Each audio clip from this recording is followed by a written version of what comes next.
Hello again, and welcome to Tales from the Cabbage Patch. Who are we doing today? Well, today's tale is about the plant pot twins, naughty number 9 and her twin brother Thornton, the reliable softie. Almost 3 years ago, I was busy feeding lambs. We had 7 in the nursery, and I'd already decided I was going to keep the first lamb. She was brought to me at about a week old, and I adored her straight away. I named her Ginny and decided that was it. I wasn't going to keep any more that year. Or was I? One day, a reporter from Radio Merseyside came to interview me to see what it was like to run a lamb nursery. We were about to go on air. I was all mic'd up. I knew what we were going to talk about. I knew what questions she was going to ask me. Everything was ready. And then, in the distance, I saw Farmer Alex hopping over the fence. He was carrying something. The reporter was counting down. 5, 4, 3. 2 seconds before we went on air, Farmer Alex placed 2 tiny little bundles in my arms. The reporter carried on. 2, 1. It was too late. "Good morning," said the reporter, and we were off. For the whole of the interview, I was cuddling the tiniest little lambs I had ever seen in my life. As I already had 7 lambs in the nursery, these 2 became numbers 8 and 9. I always number them so that I can write up all their notes and I can keep a track of the different amounts of milk each one's having. It turned out there was a reason they were so small. They had been born a week early. Their mummy didn't want to look after them because she probably didn't think they were going to survive. That's why Farmer Alex brought them straight to the Cabbage Patch nursery. They were so little, they couldn't walk. Normally, lambs stand up straight away, and a little while later, they're up and about, walking around. But because these were born so early, they weren't ready to walk yet. I made up a bottle, gave them the tiniest little bit of milk, and then I didn't know what to do with them. They were too small to be with the other lambs. Well, I looked around. I found a plant pot. It was a big plant pot. And I put some wool and some straw inside, and I put them in there. They fell asleep straight away. It's very difficult to see them here, but there's the plant pot, and I'm trying to see which is which. This one here, that's number 9, and that one is number 8. Well, I decided I better take them home that night. And we had a chicken who was living at home as well at the time, called Penny. Penny was very curious, and she came to have a little look at them. Look at this. There's Penny, and she's peeping over into the plant pot. And there they are, these 2 tiny, tiny little balls of fluff. Then, a couple of days later, they took their first wobbly steps, and then they were put straight back in the plant pot, and then they fell back to sleep again. They lived in that plant pot for a couple of weeks. I would take them to the farm during the day, Then I'd bring them home at night. They hardly ever came out of that plant pot. The other lambs couldn't understand it. They were all playing and jumping round in the sunshine.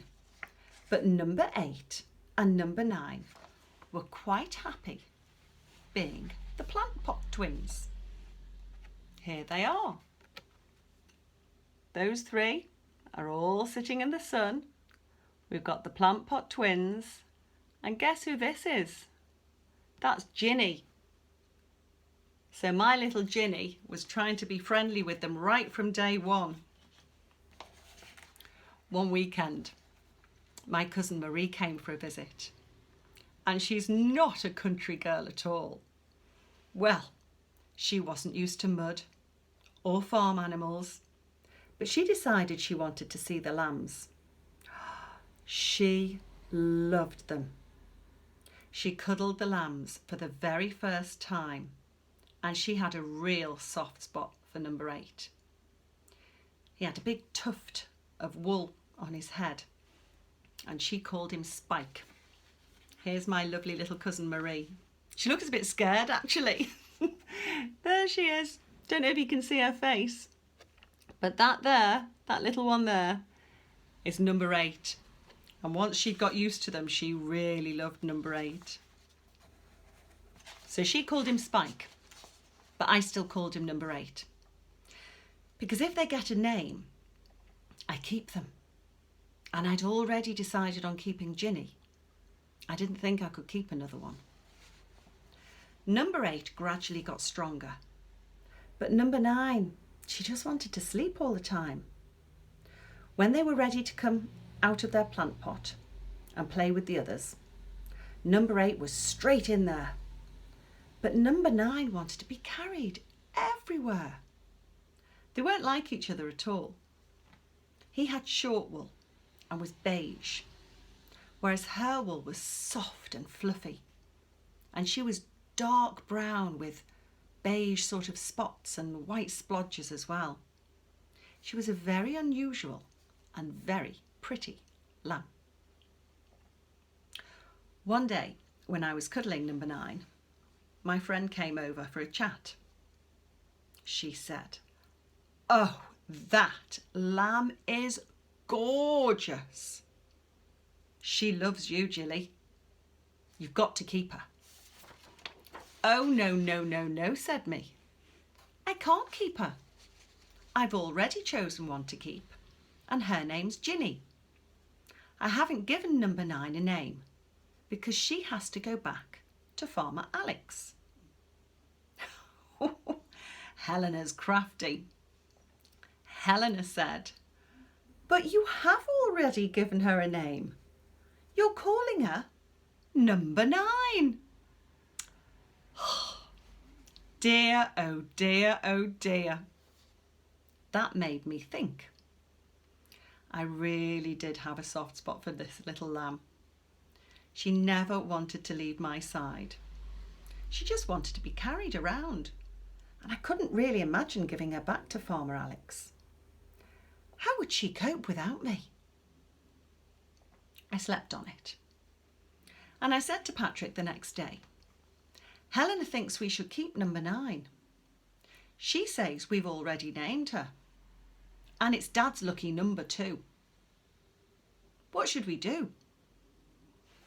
"What do you think?" Patrick said. Shall I tell you? He said, "Well, we keep her, of course." So number 9 was given a pink spotty collar and was officially named number 9. By this time, Ginny was already trained to walk on a lead, and she'd been to various schools and open days, and we thought if we were keeping number 9, we should train her to walk on a lead too, so that she could keep Ginny company on days out. Well, one day we were at Thornton Huff Spring Fair with Ginny and number 9. Everybody loved them, and all the children came over to cuddle them. There were some donkeys there too. And their owner, Marion, came over to see Ginny and number 9. She thought they were gorgeous and asked if she could have a couple of lambs for herself. Well, I knew she'd give a loving home to number 8. So I was thinking, yeah, I'm not keeping number 8, but I really do want him to have a nice home. So he's a good one to go. But you can't keep one sheep on its own. So I suggested she take number 10 too. She came to see them and named them Thornton and Heathcliff. She paid Farmer Alex for them, and we just kept them until she was ready for them. Gosh. As the time came closer to say goodbye to Thornton and Heathcliff, I got more and more upset.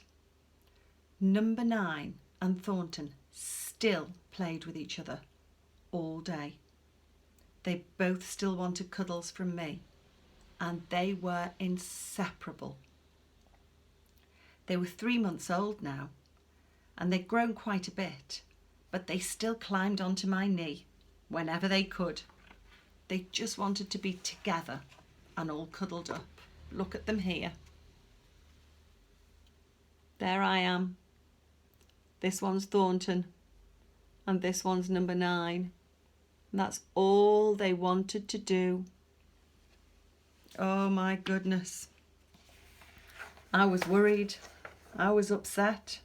The day got closer and closer, and I prepared myself to say goodbye to Thornton and Heathcliff. Then something happened. Marion from the Donkey Sanctuary phoned me. She had been asked if she would rescue 10 sheep from a neighbouring farm.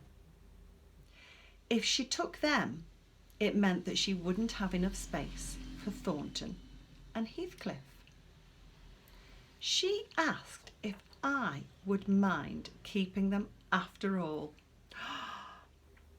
Joy of joys, I was thrilled. I didn't have to send Thornton away after all. He could stay with his adoring twin sister, and they could spend the rest of their lives together. By this time, I'd become rather attached to Heathcliff too. He wasn't a cuddly lamb. He was rather independent, and still is for that matter. But I was really pleased that he could stay too. Whatever happened to me just keeping Ginny? That year, we kept 4 lambs.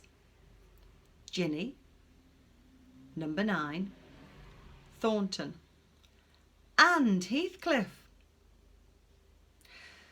So, how did number 9 get to be the naughty sheep? And how did Thornton get to be the reliable softie? Well, I think these pictures show you how number 9 got her name. When she was little, she used to be able to climb through the fence to get to the food. And then one day, she got too big and she couldn't understand why she couldn't get through the fence. And she got stuck. There's Thornton standing on the other side. He was clever enough to go through the gate, but she thought she could take that sneaky little way in through the fence instead. Honestly. Then another time, I was working. I was clearing out and mucking out. I had my wheelbarrow. And while I'm trying to put things on the wheelbarrow and do my work, what did number 9 do? She climbed right on top of it. Just like that. Stopped me doing my work. Oh, she gets into all sorts of trouble. I opened the door to our van one day, and before I had chance to close it, there she was. In the van. It goes on. I could fill a whole hour with stories of number 9. One day, I watched her as she went into the chicken run She wanted to eat their food and she got stuck. There she is. Can you see her there? In the chicken run. There's her little face. And there's the wire on the outside. But do you know what she did? So naughty. The next day, I watched her again. And she went back into the chicken run. But she's clever too. She saw me and thought, oh my goodness, I'm in trouble now. So she ran out. But her little twin Thornton didn't run out in time. She'd taken him in as well. And there he was. She ran out in the nick of time before she got into trouble. But not Thornton, he got stuck. So, that is why number 9 is the naughty sheep. What about Thornton? How did he become the reliable softie? Well, he's just so reliable. Here he is with my friend David. He's always up for a cuddle. There he is with me, just snuggling up. Oh, he just loves his cuddles. And now, when you think of how tiny he was, look how big he is. He's huge. And when he's in that position, just lying down, I can lie right back on top of him and use his head as my pillow. So yes, he's the reliable softie. When Thornton and number 9 arrived at the Cabbage Patch, I never intended to keep them. But it just goes to show that when you think your heart is absolutely full and you don't have any more love to give, something happens. Something tugs at your heart.